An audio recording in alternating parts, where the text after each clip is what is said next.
Soalnya rakyat Indonesia mesti nitipin kekhawatiran sama capres-capres ini. Masyarakat Indonesia juga harus tahu bahwa dari seluruh rangkaian Mata Najwa yang bekerja sama dengan UGM yang menghadirkan 3 baca pres kemarin, yang paling buruk adalah performance Pandji Pragiwaksono. Saya tahu dia itu terbiasa menyampaikan komedi dengan membawa isu pemerintahan dan politik, bahkan kritis kepada pemerintahan Presiden Joko Widodo. Saya tahu. Tapi kemarin itu offside sekali, banyak data-data yang konyol. Apalagi dia berhadapan dengan mahasiswa-mahasiswa UGM yang justru sudah punya critical thinking yang jauh lebih baik dari yang mungkin selama ini dia hadapi. Maka ketika dia menyampaikan data-data yang tidak benar, ya mahasiswa UGM itu jauh lebih mementingkan pikiran kritisnya daripada tertawa. Jadi nggak sempat tertawa gitu. Faktanya, kehadiran baca pres yang 3 orang itu jauh lebih banyak menimbulkan tawa dibandingkan kehadiran Pandji Pragiwaksono yang justru adalah sebagai komedian. Itu poinnya, teman-teman. Faktanya itu.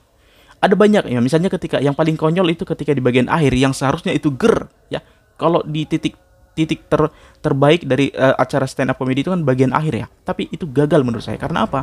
Dia menyampaikan Kabinet Indonesia Maju 2. Itu kan tidak dengan data yang baik. Hanya untuk mendukung punchline bahwa yang maju hanya Jokowi dan Luhut.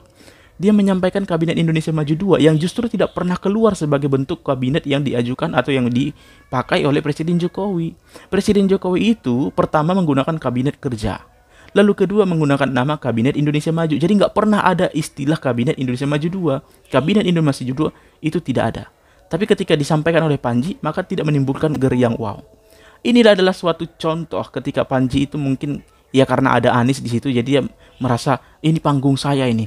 Saya harus mencoba memberikan panggung untuk Anies untuk menggiring opini para mahasiswa-mahasiswa, tapi gagal. Faktanya di sana dia lebih banyak mendapatkan daripada tawa. Walaupun nya itu untuk gagasan atau untuk narasi yang disampaikan. Tapi faktanya itu terjadi. Ya, Pandji yang selama ini sering menghitung LPM para komedian-komedian baru, faktanya kemarin LPM-nya rendah sekali. Rendah sekali. Kira-kira begitu.